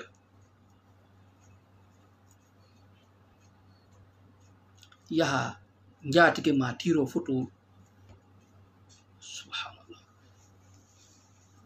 tiro photo ji o waɗa photo o ɓorto ha o laaɓa o tiro o naɓanta de njatike e makko ɓen célibataire ɓen ko an jombaɗo on an jombuɗo on ko an o waddanta yawre muusu ha ɗum ko ɗum onon ɓe rewɓe jombaɓe tawata vos mari elle prenne ɓe adda photo ji ɓe jatki maɓɓe adda ɓe photo ji hey exposé les yawre ɓuri ɗum a debbo jombaɗo heɓuɗo ɓiɓɓe tiroɗa photo naɓana modi goɗɗo iɗa andi on no mari anda an kon gorejo ma gore modi gore ma iɗa andi so on yiɗum ko pondo so on yiɗum ko fight so on yi ko probléme mais tu risque de le faire famingol a yiɗi o gorko an o gorko iɗa sikkude ono yiɗuma o debbo ɓeygu oya no yiɗuma jatigi maɗa sikkude ono yiɗuma iɗa sikkude si modi oɗo joni andi an o gorko wonɗo soñjude o nenirayo iɗa sikkude kanta copine la oɗo modi makko andi iɗa jokki ɓeygu makko iɗa sikkude si woni o accitimo keɗa sikkude an a jombay o a jombatamo parce que tu cherches ton plaisir o yana ko modi makko iɗa andi ko waɗi to hakkude mon o yiwataka dewgal makko kete debbon kanko taw o feetu taw fi kala maddandema photo ji makko ɗin kete kanko o feetu so yiwaka dewgal makko hay si modi makko nangimo o rewa reweteɗen fof o nodda mokko baɓen ɓeɗa ɓe jeejamo ɓeɗa ɓe jeeja modi makko kono yiwataka dewgal makko fima an himo andi déjà kaɗa jombi himo heɓi ɓiɓɓe ka dewgal makko la sikko ɗon yiway ka makko fiya jombumo c'est impossible c'est fala c'est peine perdue sa fala ka ɓengo ma oɗo danko ma haw jibina accitamo awa o moyi goɗɗo ko jombay ko occident won ɗon nde woɓɓenena mettitiɗa woɓɓenena mettinela sa fala ka accitu jokka haaju ma o aduna monɗe yiide ɗo komo kala e arsike mum ko ka a miijata ko ɗon taƴata kala ka a miijata ko ɗon taƴata pat ko ɗum waɗi ɓeyni wo la vie est pleine de surprise la vie elle est pleine de surprise no wawi biscuit ñande wo ñande ko nokku goɗɗum go yiyata ñande ko nokku go taƴata ka miijanoki o debbo ɗa sikkuɗa jombay o fi kala mo ɗo wadde kon ɗon wadde kon o yiwataka dewgal makko si modi makko andi joni hihi oɗo ko wonɗo haylade o yi preuve ji ɗin fof ko ratta ɓeygu makko taw kono hay so raɗike on hooti ka makko haray naafi no yidiro an o debbo o mapo daka an debbo mapoto ko debbo ko mapoto kono hotira ka modi makko ka jiwɓe lanni kono ɗum ha accanta jiwum ka suudu yaha jokka yummirawo an o gorko wonɗo wadde ɗum ɗo acca jiwum keccum ka suudu heɓuɗo ɓiɓɓe ɗiɗo sowiɗo oɗo hunde waɗali oɗo taw hunde waɗali mo yaha jokka yummirawal tawa huccinta fewtinta kono ɗum yiɗa o yummirawo jombaɗo heɓuɗo ɓiɓɓe ha suudu heewi kono ɗaɓɓata yo awa ndaaru ko fayi kon ko tekki kon ndaaru ɗum ɗon awa ndaaru ko ɓuuri ɓengu ma kon awa hara ɓengu ma o ɓetti so yii hara so yita koyo faɗɗe taw o inna ha ko ɓaymin miɗo ɓawli oɗano rawni ko ɗum waɗi si jokkuɗamo ma min mbawi mi ala forme oɗano mari forme ko ɗum waɗi jokkirɗamo heɓa ɗum noon bette ka haqqille makko kono tawa ko yommirawo tawa ñiƴe makko ɗen fuɗɗike solude tawa ko an ko ɗo jokkata mon frère si a changeali mentalité ma a ne'i rebelle ka maɗa des rebelle par ce que koye ɓikkoye ma on ko janɗu koye ɗon wonde wiide miñirama ɗon baaba si ɓeɗo janɗi hara ɓi probléme mon frère yalta bimbi subaka naata jemma hewtugol ma ñaami a walike haaji ma ala tefa ƴeewa téléphone sa wolay koka hurgo asiɗa juulude ko ƴettugol téléphone waɗa ga simo juulude o ara o daro juulugol so salmini o naati kala ko yata mo heƴƴitandugo to si ɓeygu ma ko arata ko ɗon si o anda so décroché kon ɗum e vini ida ka nder foyer ma ɓerde ma nde wona tranquille an gorko duwaɗo wowlde ko waɗete kon an gorko duwaɗo ƴetta responsabilité ji ma ɗin fewjana on ka nder suudu ko an woni laɓɓide guite dara ga si wola téléphone est ce que na gorko taafu ni sa ɗaɓɓude gorko taafu a foti a yiidi oɗo yilto sina ɗum sa fala ka oya ko paye kum accitumo après l'amour c'est pas la guerre kon cousin ɓe d'accord ko gonga vous êtes des cousins kono deppon ko soññoton ko han seeɗa no gasa heɓe joni paye kum keccu mbiti yiɗomo danko daɓe ɓiɓɓe makko ɓe minen min yiiɗo Europe ɗo seedaɓe dewɗe ɗiɗi taw ɓe mari ɓiɓɓe ka kala arnangal ɓe mari ɓiɓɓe ɗimmalngal ɓe mari ɓiɓɓe ɓe heɓa modi go kadi on a vu ça en Europe no heewi ka waɗata hay Afrique no wadde mais ɗo ya wonde o ya sa'amo soñjamo ɓittinamo e kadi an wona sabu nene makko ɓitto ka dewgal mum ben makko ɓitto fami maɓɓe fof ɓitto ɓiɓɓe on yummiraɗon fof kay ɓitto par ce que kotiraɓe jajiraɓe on debbo monɗa soñjide ɓe fof si ɓe yi nene maɓɓe no ɓitti ka dewgal mum ɓe ɓittoto kombo yiyata nene mum hino soñji e dewgal welto homboye mum ko hombo yiyata nene mum hino ɓitti ben mum no ñoƴƴini ben yumma mum wa pontiri o welto hombo jonnon o debbo ɗo himo mari nene gotoɓe o debbo mon ɗa soñjude ɗo oɗo mari nene gotoɓe ko honɗum ɓeɗo mari ko wola yeeso ben gotoɓe maɓɓe ɓen hakkude ma e Allah ko honɗum marɗa ko ɓeɗo mari ko wolna ɓeɗo baba gotoɓe o ɓeygu ma oɗo tawata ko yimɓe ɓe yiɗana ɓeygu ma moƴƴere ɓe yiɗana yumma ɓeygu ma moƴƴere ɓe yimɓe ɓe yiɗana goto mo moƴƴere tawa an ko a jonni occasion fi ɓeɗo ɓe joni ɓe jala ɓeygu ma o ko occident wonɗo mon frère a bete yaw ka libertinage jin to dans les salles de libertinage to bete ɗaɓɓa ɓay ko bariyagal falɗa ma façon halkare go falɗa yahi ton portoɓe yayida ɓen ɗon awo ɓaɗon ko watton kon ha heɓa ñaw e nder ɗum ton ɓalaɗi a bandiri ɓeygu ma haji ma ala e makko alhamdulillah ɗon vraiment ɗon ɗon kam meɗen andi kan déjà ɗon on hande kadi ɗon a watamo jonnude nawnare taw si tawi o nawna kanko bandirawo o nawnali yow waɗoya ko watta kon par ce que sa wiiɗa feetiɗa faala rewɓe sa fotti e portoɓɓen aranday ɓe wi en ko kamɓe wi en polygami no harmi ɓe wi polygami ko moƴƴa kono ɓeyni gorko jomba e gorko wiɗen ɓe wini polygami no harmi wiɗen ko gonga ɓe wi gorko jomba e gorko wiɗen ko gonga ko halkiɗa o ko ha hewta ɓeɗo ka ɓe wi polygami no harmi kono debbo jomba e debbo ka hakkude mon e Allah ko honto debbo e debbo wawata heɓude plaisir ma gorko e gorko ɗum déjà hay ñidda ɗum hay ñidda joni noon ɓewɓe crédit ɗum ɗo ɓay an mara a acciti ɓeygu ma ka suudu yehi tawa ɓeɗo yew tawa ɓeɗo ɓayɗa halki hiɗa faala wadde engue ɗa faala wadde belle vie selon ta signification an ko falɗa kon debbo yummiranno debbo mo wonɗa ka suudu on ɗo woni yummirawo haaju ma ala on ɗon d'accord ɓe jaaɓi joni seul wonno joni yeehi waɗa ko watta ko dalle barde libertin accan men oɗa ka woni ɗon bete hara son jali mum bandiyagal e konɗa wadde ko waɗa toon acca oɗo bete ha bete o reedu makko ɗon ƴaɓɓanto ƴoƴa o jibina o hetta hoore makko o moy an a anda a mayey bare fof ñama e bo'a mi meeɗi wolde ɗum kono ko addat ɗin ka suuɗi ɓuri bonde donc revenons les femmes une femme qui priorise le matériel debbo kanko ko superficiel on tun ko beri ko waɗanɗamo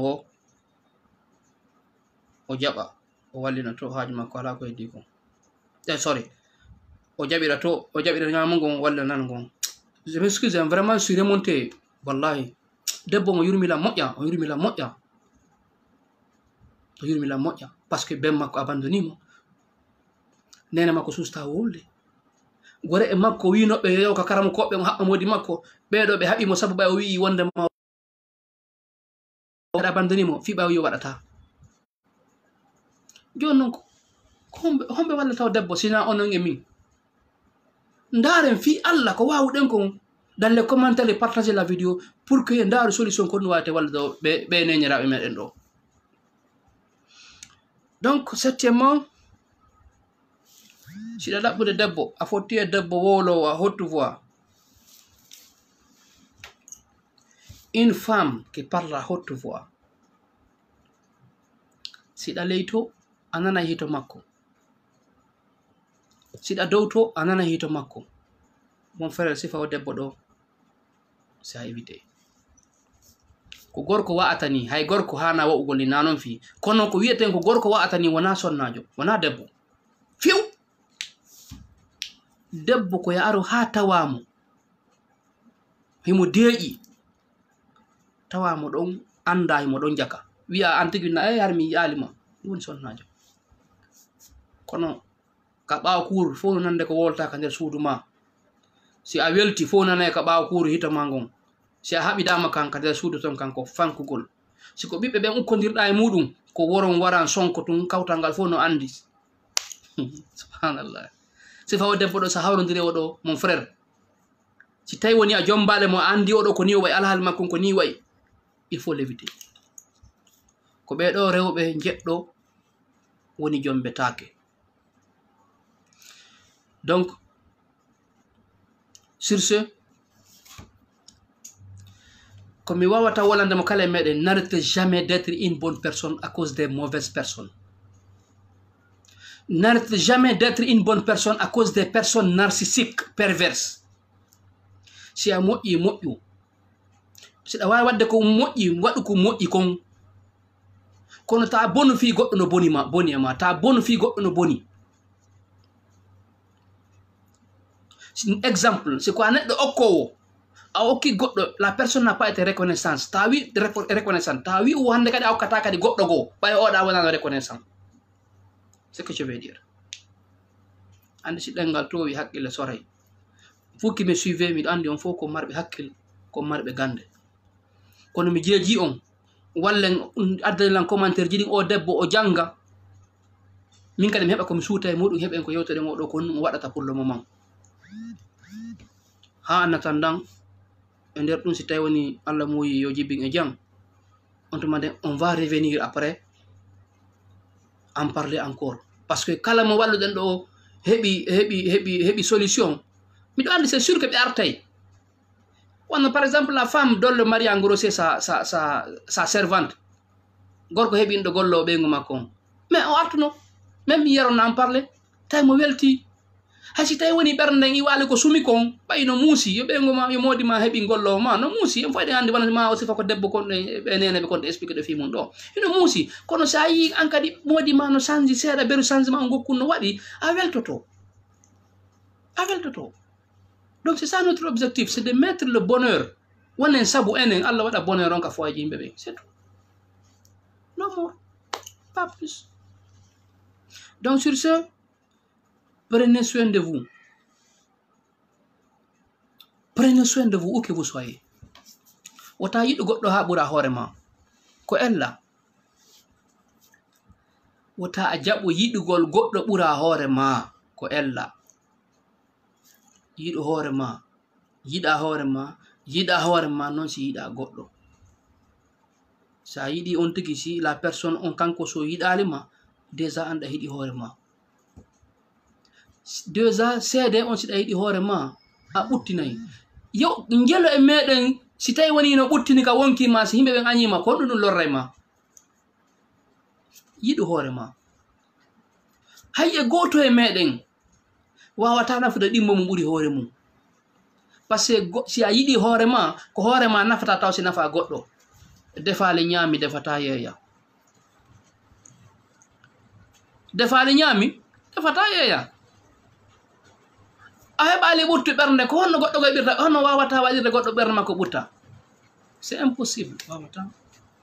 Donc hare sur ce, pour toute personne qui veut intervenir sur la vidéo ou bien qui veut appeler, la personne peut intervenir. Je vais donner 10 minutes pour toute personne qui veut intervenir, pour qu'on puisse aider cette sœur. Vraiment, fi hakkille maɓɓe ɗe deeƴu, fi kala fewn ɗo ɓe anda ko ɓe woni. Ɓe anda ko ɓe woni.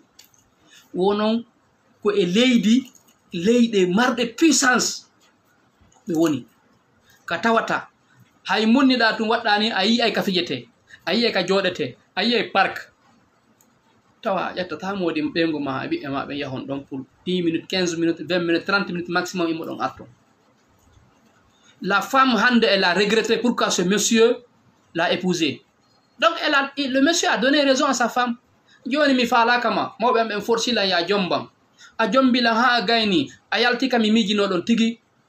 Est ce que ara a hersa Allah? Ara hersilam. Jon noon ko yaltuka yaajo ka jatigiɓe gore makko ɓe, goreɓe ɓeygu makko ɓe. Ko jiiɓi ɓuri ɗum, a yata ɗaɓɓoya ka tarawo to, acca toon kadi immoɗa arta ma ɗaɓɓoya ka barji manɗa acca toon immoɗa arta. Hiwa ɓeygu ma, hiwa ɓeygure ma nden. Ɓeɗo heɓa ka ɓe janɗa, heɓa ka ɓe fonto, kamɓe kadi hara ɓe heɓay ko ɓe wowla. Si tawi woni ndimu ɓeɗo ngun, ndimu maɓɓe ngun tripotama, konto ɓeɗo mari ka ɓe wola goɗɗum nde ɓeygure ma ɗo. An ko yiɗa ronki tutumarɗa o yiɗa ronki. Hiɗa ronki tun ɗa ronki. Ko ma ronka mon frère. Bandirawo, modi ma ko ma o ronka. Himma mo ronka. Ka yaasi o ronkali, ko ronkinta mon ka yaasi to waɗi. Ko ɗum waɗi sika suudu ga mo ronki. Kono ko wettiɗa no a ronkanayi worɓe. Worɓe gon toon ko wettiɗa o a ronkay. A ara e amanaɓe, waɗa sexy, makkiyoɗa, ara amanaɓe. waɗa peji ɗi jeena e sappo faggaɓe dankoɗa mawɓe maɓɓe ɓen kono hattaɓe accama ɗum ɓe yaha ka yaasi. Il te laisse à la maison ɓe yaha ɓe ɗaɓɓoya ka yaasi. No woodi ɓen worɓe waɗa ɗum sina ɗum mon frère tewuno defa ha moƴƴi ka nder suudu maɗa. Si a ñaami ɗon ha a haari a yalti ene haajum ma e gosi ma mboyri, haajum ma e gosi ma mboyri ka tarawo imo acci tewu ngun ka makko tewu sa'ango ha moƴƴi o yaha ka tarawo e soodugol gosi o yara. ono andi ko o faala. Je m'excuse terme bandirawo a yafoto de on yafoto pardon ko modi mon ko gonga kono il faudrait appeler le chien par son nom. On yafoto kono se yewtiral ni onon tigi o andata ko hombo façon hombo bani adama wonduɗo nge mum. Par ce que si tawno har kadi onon kadi wonno wadde ɗum ɗo modi mon si modi mon expliquani men ko ni kadi min yewtirta goy ko ni min yewtirta min bambanta goto mon ko marɗo min tan inni mari gonga o ko ɗo min bambanta. Voilà, c'est ça notre objectif. Donc si tawi woni goto mon noddata aucune personne ne va intervenir comme ça aren ha ɗon menanga il est 23h35. Donc je suis venu très fatigué hande ñallanga fo d'habitude na o lerɗo mi watta vidéo c'est vers les 20h mi wowi wadde des vidéos. Donc hande tawi j'étais tellement occupé tawi ko ma mi ɗumanno certains travaux j'avais des colis à envoyer en Europe donc tawi mbiɗen pakogol ɗum. Mais toujours comme je suis venu haymi lotaki taw mami sakkona mi ñama mi ar tum mi manni j'ai programmé mon ordinateur et les choses fi tum pour que je fasse ça rapidement mi sikkano e neɓirano ni parce que tellement je suis remonté contre ce monsieur et cette femme mariée qui a des enfants qui laisse son mari o yaha o jokka nene ɓengu goɗɗo modi goɗɗo mo tawata ɓengu mum ko sowiɗo no heɓi ɓiɓɓe han suudu heewi a innayi sagataɓe lanni ka tarawo an ko a taafu an o debbo ko a taafu a yummirawo a wawi ɗaɓɓata pay ko ngo ka tarawo et tu cherches un petit pompier au dehors ou bien un sapeur pompier pardon. Il y a des sapeurs pompiers si Allah hawrindinima ɓeɗo fi gorko fo fi haylagol fo mettite a wawata jokka ɓeɗo wa sela oya sela ɓe ngoya modi oya pardon j'allais dire je m'excuse très fort je suis très remonté contre sa femme et cette femme et ce monsieur là. Sagataɓe no woodi sa hawrodire maɓɓe fi gorko fo mettitete a yata yiɗa ɓeɗo a ɓeyɗa faala bonki sela modi oya ma an o gorko eɗa faala rewɓe ko gonga yehi ka barji a hawrodira e rewɓe ɓe sendete e halkare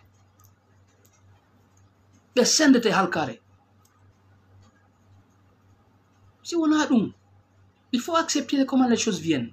ɓenguma elle est enceinte on heɓiɗi ɓiɓɓe mi wiyali a waɗanmo kala ko marɗa non mi waɗanmo ko ɓeri ko marɗa feere kon e nder semaine on gonga debbo on ko ɓe wi ma maman on ko ɓe wiɗo nane ɓe wi en wo au moins awa hara yontere nde diyasi ko sondede nde wotere ɓe heɓa ko 20 minutes ɓe yaha ɗa tum ɓe arta ko ɗum o faala. Oui Hasso, bonsoir Hasso, comment ça va? Maɓɓe ɓe selli.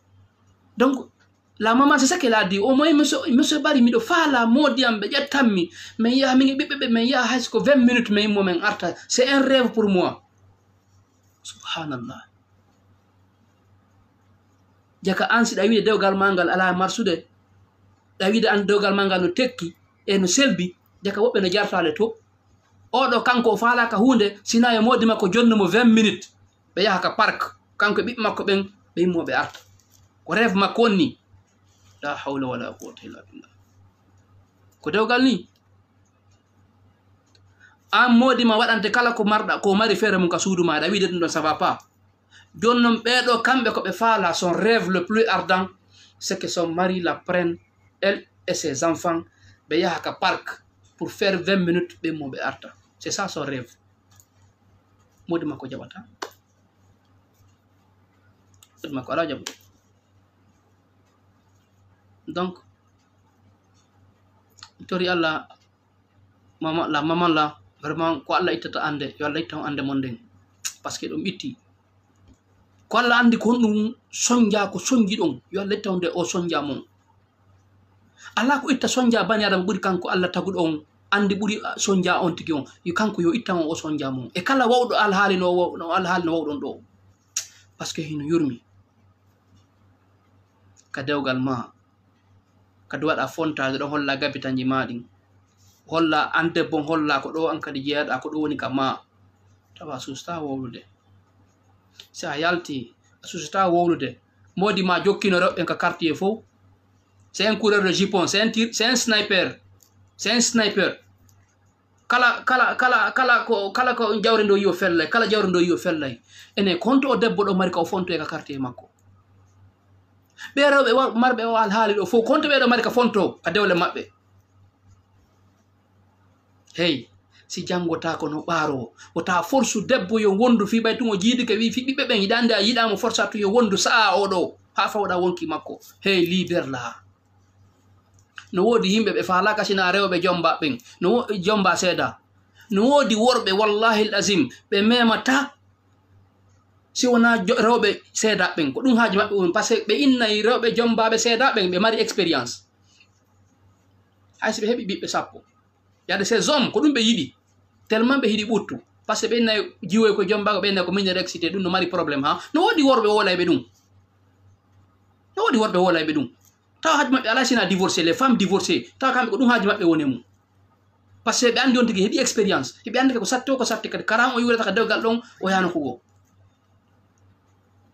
yade ces hommes joni noon accita ɓeygu ma ko sowiɗo nini o yaka maɓɓe wone toon nodda baɓe makko par ce que hey il faut être un homme responsable il faut assumer noddu esiraɓe maɓe wiya hey bappa ma bam mawɗo vraiment min o min wawata wondugol hande kadi fi tigi tigi on ɓifi makko yoka wonki am ɗon mi wondu ha mi sa'amo mi sonjamo tigi tigi mi wattimo sokaje mon so heɓi fala ɗokkitiɗe lanni ko nden ñande ɓe mettata ɓe haɓatama mais bimbitene ñande haɗa lanni haɗa gere lanni ɓiɗɗo maɓɓe naade edda o hetta hoore makko o ɗaɓɓa moodi lanni an kadi ɗaɓɓa non rewɓe ko ɗaɓɓata ko mbayi goto debbo goto yonantama rewɓe gatara ko ɗum haaji ma woni mum tu vas aller poursuivre ces femmes là tu fais ta vie tu as épargné la vie de cette femme waɗa vie ma on ko ɗum ɗo ɓurnoma moƴƴande kono accitata oya laagamo ɗon sonjamo ɓittamo ɓitta ɓiɓɓe makko ɓen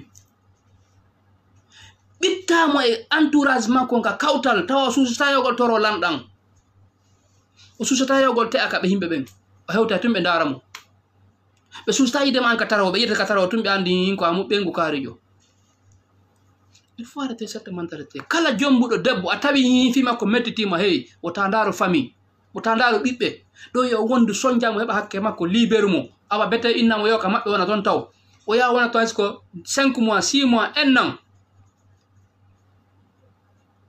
o hattoma hattoɗamo so o arti on fof on heɓa hakke ɗon famodiray hayso ko ɗum non bete a waɗa kono si tawi woni haajuma ala tefa ƴeewa haranu hande wona fi wayrino ni hande photoji ɗin ko ni mi waɗano mi publia ɗi sur Facebook fo yiya an o debbo kono ɓay Allah warri piji ɗin ni min jonnima une seconde chance an o debbo jokku wonɗo soñjude o debbo ka makko on te donne une seconde chance sa a selali modi oya a selali addan ɓortagol photo waɗa vidéo ji addana on a selali ɗum tu vas nous voir dans ton chemin parce que c'est ko an kadi arno ɗo wolane men sifa o histoire ma ɗo c'est la même chose que nous avons min wallatama c'est la même chose ko ni min wallirtama kono si tawi woni an haaja ka tefa ƴeewa amaramo jokka sina nene o modi o reedujo si oɗo no ɓiɗɗo o maayi ko reedu makko ma kanko tigi o maayi e nder ɗum kono marɗa ko wala kono marɗa ko wala ala ko wala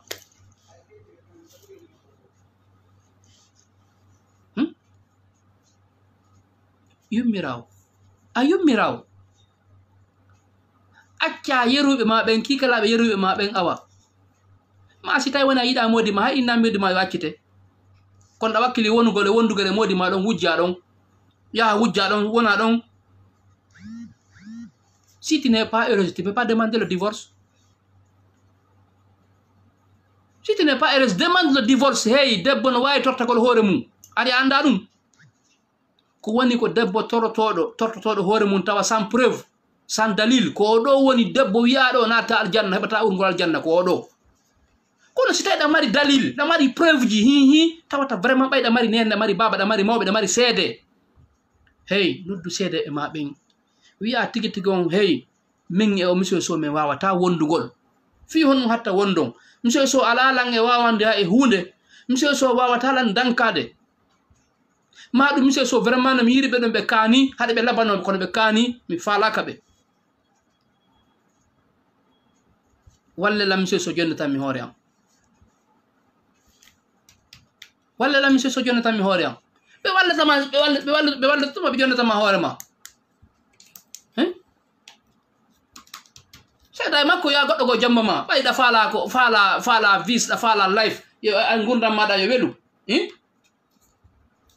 ya waɗa life ma ko faala wadde kon c'est la modiɓe himɓe ɓe ngal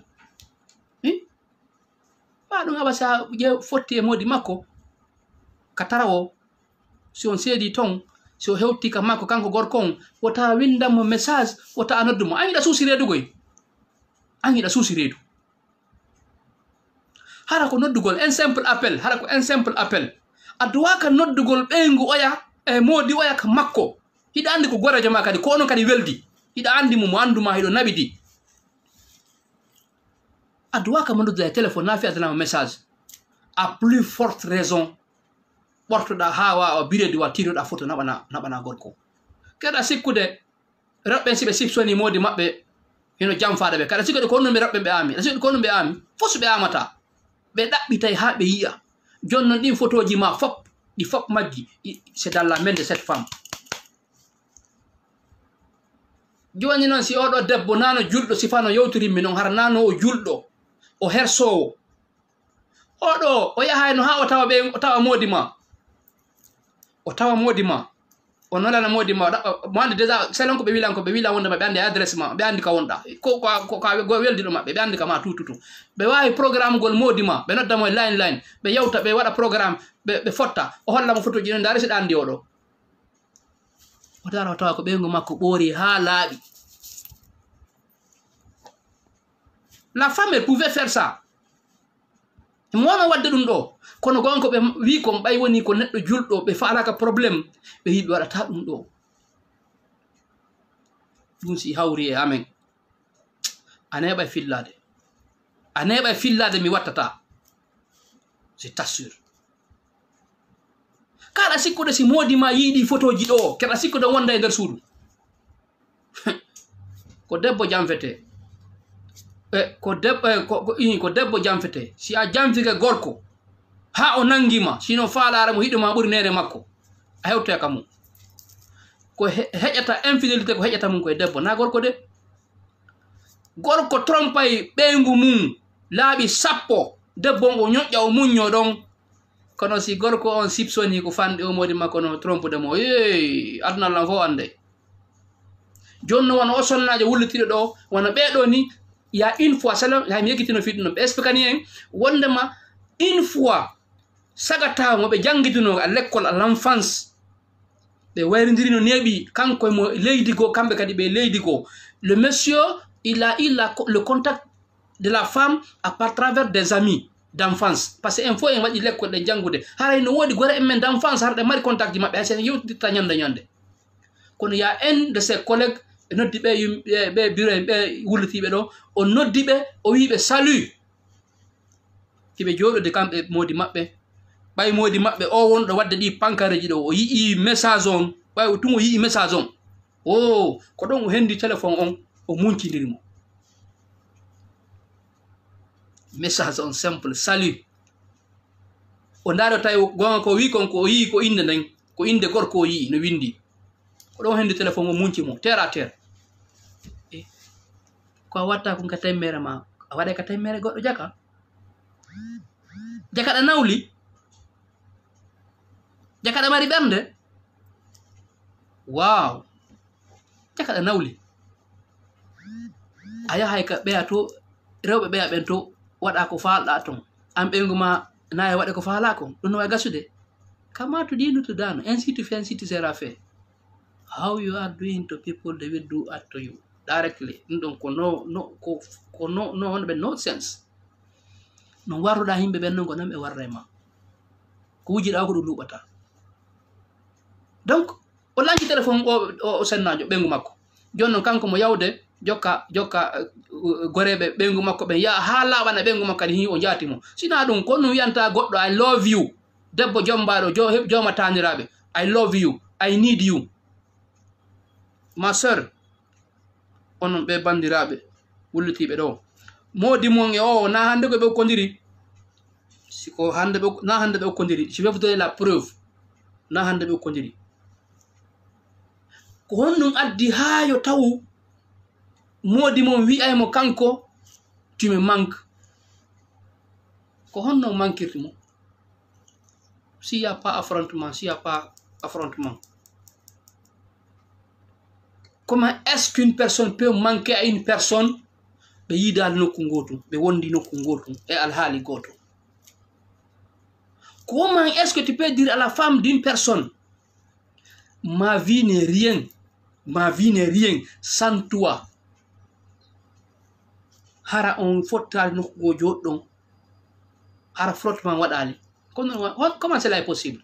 Neeɓi ka ɗum fuɗɗino neeɓi onon ko joni non wonɗo yiwde sino gasa déjà hara peut-être même leur relation maintenant est dans la descente gasa hara ɓe haɓayde won déjà onon ko ɗon yiwɗon hara onon ka film ka onon seke ko fem film on ɗon e darde joni hara ɗum fof onon modi mo on ɓayɗo yiɗi modi mo on iɗon wadde koɓe faala ko iɗon hooliɓe donc hari on ala sipsonde joni noon ari ha film on ka fen goɗɗo joni ɗo yiide noon sina ɗum na hande ɓe ukkodiri neeɓi ko ɓay tun kan si a laaɓani goɗɗo so a laaɓani goɗɗo o tunanima Allah wirtaymo yeeso ma addaymo ha o jonne si a laaɓanimo wonduɗa ko ɗum min yummaɓe ma kay dabare ɓura laaɓal wo gañoma si añima yumma ko ɗum ɓe makata si gañoma añimo wota yiɗumo deyi kono laaɓanmo sa laaɓanimo kala ko mijanima ko hoore ma ko yantata ko dabare ko ɗum woni ɗum ɗo parce que la femme là elle ne fouille pas le téléphone de son mari o memata gonko ɓe selen ko ɓe yewtilan kon ɓe memata téléphone modi maɓɓe few kono ɓay chaque fois ɓe yayi modi maɓɓe no yaka douce gungununno yalta yaka ɓakour gungununno naata sino juulude kadi ƴetta téléphone o waɗa ka jiifaga wola téléphone donc ɓe daari ɗum ɗo fof ɓe tawi saba pa ɓe wi joni kamɓe tigui koɓe kala bande kamɓe tigui ɓe ƴoƴi ɓe ni joni attends je vais essayer de voir ɓe yaha ɓe makki o ha moƴƴa ɓe labintino ha moƴƴa ɓe ara yeeso modi ɓaɗa conki sexy ɓe ara ɓe ara daro yeeso modi maɓɓe ko hombo añi ɓeygu mum ɓoygu ma yaha ma labbintino ha moƴƴa moƴƴintino ha moƴƴa ara e ma ɗa sellira haqqille maɗen ina jooɗi ronka immade jaɓɓo on ɓeygu ma ko hombo gorko ɗum watta ɗum ko hombo woni yiɗa ɗum ɗo kono ɓe yahay ɓe waɗa ɗum ɗo ha ɓe gana ɓe ara ɓe daro yeeso makko he ko ni ɓe watta ɓe hucca ɓe waɗa ni naraga ma ɓe ƴetta téléphone maɓɓe on ɓe yalta selon ce que la maman elle a dit ko ɗon noon laaɓani ɓe ya aiguille sur roche ko ɗon laaɓani ɓe ɗon goɗɗuno toon ɓe fuɗɗino hande ka noon fuuyigol ɓe fuɗɗino ɗaɓɓitugol noon koye nder noon konko ɓe ɗaɓɓiti ɗon noon ɓe yehi ɓe yiiɗi photo ji o debbo ka o ɓorti ka nder téléphone modi maɓɓe ɓe yiiɗi message vocaux ji e ko wona ɗiɗo fof ɓe yii ko ɓe yii kon fop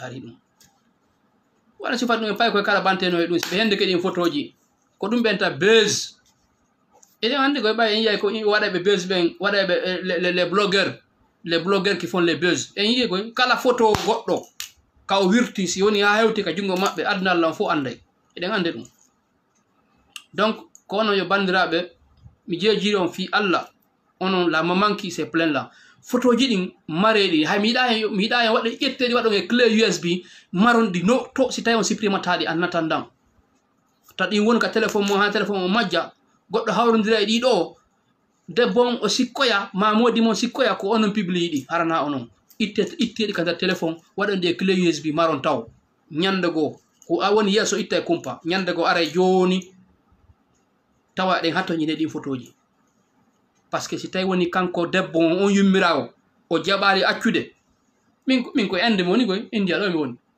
si miɗo jogi numéro maɓɓe on miɗa wawimo noddude mi yiyatamo hey bandirawo selo modi oya sina ɗum haray te dans notre main mi waɗa men on va faire contact au blogueur ils vont t'exposer ko vite fait aya si o changeta Donc, John Bayoni, personne d'entre vous n'a pas intervenu.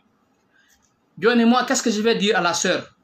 Si Taïwani ko solution, vous me dites ça sur les commentaires. Si ce n'est pas solution, vous me le dites aussi. Onon personne n'a be wulti be do. Marbe o but o sonja do, marbe o de bittende do. Ko hondu min mi yewta taw. Wadi kon taw. Yarlane Allah muñño ɗon. Si on iwi onon e o si on haɓidi e ɓen, si on iwi ngal dewgal o modi mon ɗo fi il fait le perverse mo wadde ko woni wadde kon, on anda kadi ko hombo yatto yanon e hoore mum. Par ce que hande neɗɗo moƴƴo no wodi koy kono ɗuuɗa, surtout hande menen worɓe ɓen ka tawi hande rewɓe no jonnude men occasion ji ɗi 9 e 10 ka yaasi fiye min waɗu kala ko men faala, tawa si min hewti ka suudo ko wonton kon hitta, on anda ko gorko hombo yawton hawrodiron e mum kadi après. Jonno on heɓi ɓiɓɓe ɗiɗo kon sowiɗo kadi pour un troisiéme. Min ko mi wiyata on muññe, ndaren wallodiren enen e ɓe musidɓe men wonɓe darden ka vidéo ji ka réseaux sociaux ji, mo kala e maɓɓe ɓe adday idée makko on fiye en heɓu ndare si heɓay solution ko tawata yimɓe wawa wallitade on. Kono pour un départ, ƴette dongal bona rondo ɗon, liɓon dongal kaaƴe ngal to, yiɗon hoore mon. Prenez soin de vous. Si mi wi non prenez soin de vous, ko debbo gal landinoɗan c'est quoi prendre soin de lui? Prendre soin de soi ko honɗum, hayso ko on reedujo hewtuɗo ka jibina ka nder suudu mum, watte sexy, ton watto zilbab, woton watto burka, sina hara ko sabu pay koy waɗe sexy, labintina ɗon ha moƴƴa ka nder suudu moɗon. Si on defa e woni taw vous êtes en sexy, si ɗon ka chambre vous êtes en sexy, ka nder salon vous êtes en sexy, modi mon ton o ala ton vous êtes en sexy. Vous allez vous approcher des personnes qui vous aiment. Yimɓe ɓe anduɗon ɓe no hiɗi on ɓatteɓe, par ce que hande ka aduna few jiɗo guilo weɗa heɓude. A sendidirta fayda hande giɗo ma gaño ma, kono si woni ha onon yiɗon andi kon boni giɗo mon, ɓay on toɓi e duuɓi hande ɗo andi kon boni giɗo mon, ɓatte hiɓɓe mon ɓen. Deux fois ƴette tan yalton yahon ƴetton pay ko mon koy yahon ka parc haron mutaki, yahon ka parc le plus proche, jooɗo ɗon waɗon hasi ko 20 minutes 30 minutes fiyo de hoore mon yo defuɗo immo ɗon arton. Ma ɗum seeno ɗon ka ɗuma ka supérette yo waɗon shopping soodon hayso ko piwoy koye satta onon e pay koye immo ɗon arton. Ma ɗum o ƴetton defte janngo, woni ko alqur'ana, woni ko livre d'histoire, woni ko livre de géographie janngon. Ma yahon ka réseaux sociaux ji ɗaɓɓiton piiji, vous faites des récréations, fi honɗum fiyo horden yonde defulo. Parce qu'au fur et à mesure vous êtes enclavé dans votre coin, au fur et à mesure vous allez vous autodétruire. So woni ka coin mon o ñoƴƴi wonɗo ko waɗa ɗon ko hino muusude on détruisait hoore mon. Il faut se libérer. Iɗon mari tawata on mara hiɓɓe, yide hiɓɓe mon ɓen yewton fam fijon jalon soodon ñameteji welay ɗi on ñaamon, ɓurton kadi waɗugol duwaji, toroɗon Allah yo Allah fewnu modi mon. Kala wonɗo ka niwre ma ka daygiɗi no faala bonnugol dewgal mon ngal, toroɗon yo Allah bonnu dewgal on tigi ngal. Voilà. A faala kalam mi falaka ma, min on de a faala kalam komi yiɗuma o mi faalatake ma. Voilà. A faalanaka lan mi faalantake ma ka an kadi. Non c'est un bipartout min ko non. A faalanaka lan mi faalanaka ma. A wari be on am mi wara ñalema. Donc toroɗon Allah kala wonɗo woni ko kene e gundo, wonɗo bonnude dewgal mon ngal, yo Allah bonnu dewgal makko ngal, yo Allah moƴƴi dewgal mon ngal, onon bonna pewje makko ɗe nokku kala ko woniri. Ɓurton juulugol toroɗon Allah. Si on waɗi ɗum ɗo, accon gorko on ɓaynini on ƴetti reedu, mo tañƴini on jibinta, mo tañƴini on woni yummirawo, mo tañƴini gorko goto faala ka on, accon o pidin padanno o ƴetta aduna. Onon dankoɗon hoore mum hayfe non ha hayfa. So on warri noon miɗo tañƴini on heɓa solution. Donc sur ce, hara miɗo salminamo kala mon ka woniri. Essayez de partager la vidéo. Essayez de partager la vidéo. Je salue tout le monde. Noko kala ka wonir ɗon. Je salmina ɓe ngureji mon ɗin. Inɗe mon e yettore mon. Passez une excellente soirée et bon week-end à vous. Je vous remercie.